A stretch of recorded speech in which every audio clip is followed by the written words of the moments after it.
Hello, everyone. I'm Rebecca, your narrator. Today, I'd like to share my story. Like many of you, I've faced my fair share of challenges, particularly with my mother-in-law, Emma. She's the type who loves to take charge and frequently oversteps the boundaries that my husband, Anthony, and I have set. Despite our multiple warnings, we struggle to enforce these boundaries, allowing Emma to exert a considerable influence over our lives for quite some time. It's not that she was outright rude or openly disliked me, but she had her subtle ways of showing her discontent. She didn't hesitate to critique my personal style, and strangely enough, she didn't hold back on her comments about her own son either. The list of things she's done without our approval is extensive, but one particularly striking instance was our wedding. Emma took it upon herself to change everything, from the decorations and flowers to the cake. We managed to stop her from altering the venue, but for everything else, we had to either go along with her choices or incur financial losses. When confronted, her response was always that she believed she knew best and had superior taste. Her expensive preferences did little to mask her lack of respect for our choices, which was both insulting and frustrating. As for Anthony, he found it challenging to stand up to his mother. Cutting off contact was never on his radar. I tried my best to overlook her intrusions, and for a while, things remained stable. That was until Emma found a new way to assert her opinions. After years of saving, Anthony and I finally bought our dream home. It was perfect for us, and I took great care to decorate it in a way that reflected our personalities. However, Emma's reaction was far from pleasant. She criticized our choices and the way we'd styled the place, claiming it looked cheap and tasteless. She insisted we should have consulted her, but we made it clear that our decisions were final, and we loved our home just as it was. Despite her protests and offers to improve our space to her liking, we stood firm. Our home was a reflection of us, not her, and we intended to keep it that way. In sharing this, I hope not only to vent but to connect with others facing similar challenges. It's a reminder that while we can't control how others behave, we can choose how we respond and what we hold dear. I've never appreciated how forcefully Emma insisted we make changes based on her suggestions, but this time, Anthony and I were resolute in keeping her out of our decisions. Despite her relentless texts, calls, and unexpected visits, we held our ground. But Emma wasn't one to back down easily. She devised a more cunning approach to disrupt our peace. To celebrate finally purchasing our home after years of saving, Anthony and I decided to treat ourselves to a short vacation out of state. It had been ages since we'd been able to get away, and with a bit of extra money, it felt like the perfect opportunity. Our home was supposed to be empty during our trip, but a kind gentleman from our neighborhood, in his 70s, offered to keep an eye on it. He promised to notify us if anything seemed out of the ordinary, though we weren't expecting any trouble. Imagine our surprise when he called to inform us that he saw 4 women entering our house. Alarmed, we pressed for details, and one woman's description unmistakably matched Emma's. Confused and irritated, Anthony and I needed to understand what was happening. I called Emma directly to confront her. "Emma, what are you doing at our house? Our neighbor saw you and some people entering." She replied nonchalantly, "Oh, I'll be staying here for 2 weeks with my friends, just 4 of them. But don't worry, no wild parties or anything. We thought it would be nice to spend some quality time together. Plus, your house could use some looking after. Think of it as us house sitting for you." "But we're not even home. Why would you bring your friends over without us there?" I asked, bewildered. "Don't fret, I'll entertain them. And with the recent break-ins around your neighborhood, consider this us keeping your place secure. It's better this way, especially with all the valuables you and Anthony have. We wouldn't want anything to go missing now, would we?" Emma reasoned. While her justification had some merit, her approach was entirely uninvited and invasive. It was yet another instance of her crossing boundaries, disguised as concern for our new home. Her tone during our conversation left me feeling uneasy and suspicious. The casual way she mentioned house sitting felt too convenient, almost as if she had orchestrated this visit well in advance. The fact that she arrived with friends unannounced, knowing we weren't home, raised several red flags for me. It appeared she had used her key to enter our house, and I shuddered to think what could have happened if our neighbor hadn't noticed and informed us right away. I was grateful for his vigilance, but I couldn't shake the feeling that my gratitude might be premature, as something unsettling loomed in my thoughts. I shared my concerns with Anthony, expressing how uncomfortable it made me that Emma was bringing strangers into our home. It just didn't sit right, and I struggled to understand her motives. Anthony seemed to take it in stride, believing it was fortunate that someone was looking after our home, which might deter burglaries. But my worries extended beyond the threat of theft. Emma's history of overstepping boundaries was well documented in our experiences with her, and this felt like another glaring example. He tried to reassure me, suggesting we address the issue with Emma once we returned home. He acknowledged that his reluctance to confront his mother had to change, especially given her recent actions. I understood his difficulty, knowing that Emma had raised him alone, but something had to give. I still felt anxious, not entirely reassured by Anthony's resolve. The following day, our neighbor's call only heightened my unease. He asked if we were still on vacation, and I explained Emma and her friends were at our house, supposedly to keep it safe. His next words sent a chill down my spine. He reported hearing a lot of noise coming from our home, not the usual sounds of someone living there, but more akin to renovation work. This unexpected news left Anthony and me speechless, grappling with the implications of Emma's actions in our absence. The situation was becoming increasingly alarming, challenging our initial perceptions and forcing us to confront the unsettling reality awaiting us upon our return. The revelation from our neighbor made everything fall into place. Emma, my mother-in-law, had often expressed her disdain for my decorating skills, deeming them tasteless while insisting she knew better. Her sudden silence regarding our decor after learning about our short getaway now felt ominously significant. Anthony speculated about the nature of the noises, wondering if there might have been a misunderstanding. However, the neighbor's observations of delivery trucks bringing in interior decoration items and the sight of Emma and her friends actively participating in the changes left no room for doubt.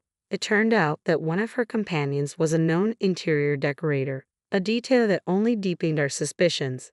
The thought of Emma taking it upon herself to overhaul our home's interior without our consent was heart-wrenching. Both Anthony and I were in a state of disbelief and panic, grappling with the reality of her unwelcome intrusions. We expressed our gratitude to the neighbor for his vigilance and clarified that Emma's actions were unauthorized, underscoring the gravity of the situation. Overwhelmed by frustration and the urgent need to intervene, we knew we had to take action. I declared our vacation officially over. I couldn't enjoy another moment under the weight of this betrayal. Anthony shared my distress, apologizing for his mother's unrestrained actions and baffled by her choice to involve friends in this unwarranted project. Faced with no other option to halt Emma's endeavors before more damage was done, I contemplated involving the authorities. However, the thought of calling the police on Emma felt distressing for Anthony. Ultimately, the urgency of the situation outweighed our reservations. With Anthony's reluctant consent, I contacted the police to request a welfare check, citing the ongoing disturbances reported by our neighbor. Although this decisive action felt drastic, it seemed to be the only viable way to protect our home from further unauthorized alterations. When I called the police, I refrained from disclosing my suspicions but mentioned that my mother-in-law and her friends were staying at our house. Given the recent spike in burglaries, the police took my concerns seriously and conducted a welfare check. The feedback from the officers was nothing short of shocking. They reported that our home was in chaos, with ongoing demolition causing dust and damage everywhere. My carefully selected decorations were either mishandled or missing, a clear testament to their disregard for our belongings. Upon returning home, the reality was as bad as the police had described, if not worse. The images they shared revealed the extent of the havoc wreaked during our absence. Overwhelmed by the scene, I experienced an intense emotional breakdown, feeling inconsolable. Anthony, though deeply injured, managed to maintain his composure enough to engage directly with the police. He made it clear that his mother had massively overstepped by undertaking renovations without our permission, resulting in significant damage. The officers on site sympathized with our plight, acknowledging the financial and emotional toll of her unauthorized alterations. Faced with the choice of pressing charges for property destruction, Anthony and I agreed we wanted to hold Emma accountable for her actions. The police were supportive, offering to initiate the legal process on our behalf and promising to provide further documentation of the damage. In the meantime, we arranged for my sister to watch over the house until we could return. Anthony took charge, determined to ensure his mother faced consequences for her recklessness while I unleashed every curse I could muster in my state of distress. I struggled to find the right words to express my feelings about Emma, but Anthony handled the situation with a level of calm and decisiveness that felt nothing short of heroic. He promptly arranged our return flights, determined to tackle the aftermath of Emma's intrusion as quickly as possible. Our immediate focus shifted to rectifying the chaos she had caused and beginning the arduous process of rebuilding what had been carelessly destroyed. Upon our arrival back in our hometown, we wasted no time and headed straight to the police station to take formal action against Emma's unauthorized renovations. We presented the officers with photographs showcasing our home's original state alongside the devastation she had inflicted. The officers were visibly appalled by the extent of the damage and suggested we pursue legal action for the havoc she had wreaked. My frustration and anger reached a boiling point as I became resolute in ensuring Emma learned a harsh lesson for her actions. Our decision to confront her at the police station where she was being held stemmed from a desire to face her directly and make her understand the gravity of her behavior. When we finally saw Emma, she responded with a feigned innocence and confusion, questioning why she had been incarcerated as if she were unaware of the chaos she had caused. Her lack of remorse, coupled with her insistence that she was merely helping us by imposing her tastes on our home, was infuriating. Anthony, equally incensed, challenged her delusion head-on, confronting her audacity and utter disregard for our wishes and property. Emma's defense dripped with entitlement as she asserted that her intentions were to enhance our home, completely oblivious to the personal and financial turmoil she had created. She even had the audacity to critique my taste, proposing to fix everything if released, unaware of the severity of her actions. However, our resolve was unyielding. We informed her that she would never be allowed near our home again, and that we were pressing charges for property destruction. It was in that moment that the reality of facing legal consequences seemed to dawn on Emma. Panic set in as she turned to Anthony, carefully trying to portray me as the villain for insisting on accountability and pleading for his intervention. Her desperate plea, however, fell on deaf ears. United in our decision, we were determined to see the legal process through, ensuring that Emma faced the repercussions for her unwarranted intrusion and alterations to our home. Watching her grasp the reality of her situation marked a pivotal moment in our stand against her overbearing and invasive behavior. Anthony unequivocally supported my stance, and as he spoke, I could see Emma's astonishment. "Mom, Rebecca's right," he asserted. "By transforming our home according to your preferences, you've disregarded our boundaries. It's time to face the consequences." After everything that had transpired, this was the final straw. Anthony firmly stated the breach of trust and respect that had occurred. Despite Emma's protests and her attempts to sway him with emotional appeals, he remained resolute. He emphasized the necessity of compensation for the extensive damage she had caused, highlighting the serious financial implications she now faced. When confronted with the reality of her actions and their consequences, Emma broke down. She hadn't anticipated the lawsuit or the significant dent it would make in her savings. Her tears and pleas for mercy were a stark contrast to her previous sense of entitlement. However, her claims of financial hardship did little to sway her decision. "You should have considered the consequences before taking such drastic actions," we countered. Her appeals for leniency, cloaked in claims of good intentions, were dismissed. Anthony and I recognized them for what they were: manipulation tactics. Our resolve remained firm, and despite Emma's tearful apologies and last-minute remorse, the damage to our home and our trust was irreparable. Leaving her at the police station, we returned home, ready to rebuild from the turmoil she had caused. Emma's release on bail and her subsequent uninvited appearance at our home only reinforced our decision. Once again, Anthony firmly delineated our boundaries, insisting on no further contact. Emma's desperate attempts to regain favor only confirmed the necessity of our actions in setting these boundaries and holding her accountable. Determined to protect our home, our peace, and our future from further disruption, we chose to remain in our damaged yet still habitable house. We awaited restitution through legal proceedings, and ultimately, the court ruled in our favor, mandating Emma to compensate us significantly. She narrowly escaped incarceration but was also ordered to cover our legal expenses. The judge expressed his disdain for her actions, reducing Emma to tears once more. However, any sympathy we had felt for her had long since evaporated. She was merely facing the consequences of her choices.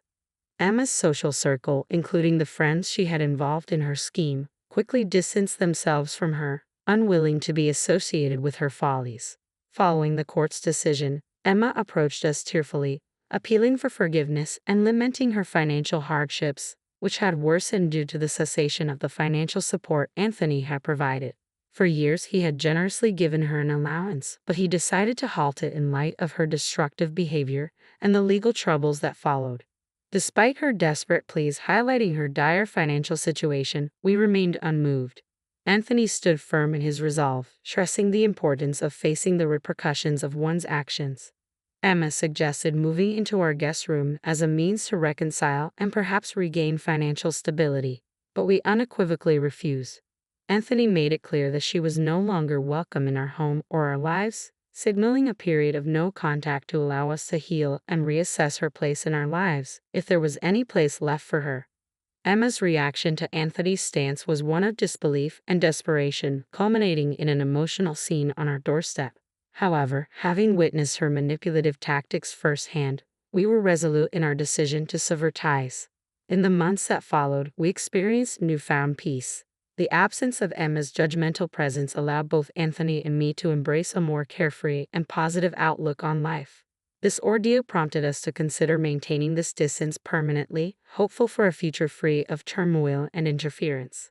As we navigate this journey, we seek support and understanding, believing that this decision will lead us toward the fulfilling life we've always envisioned.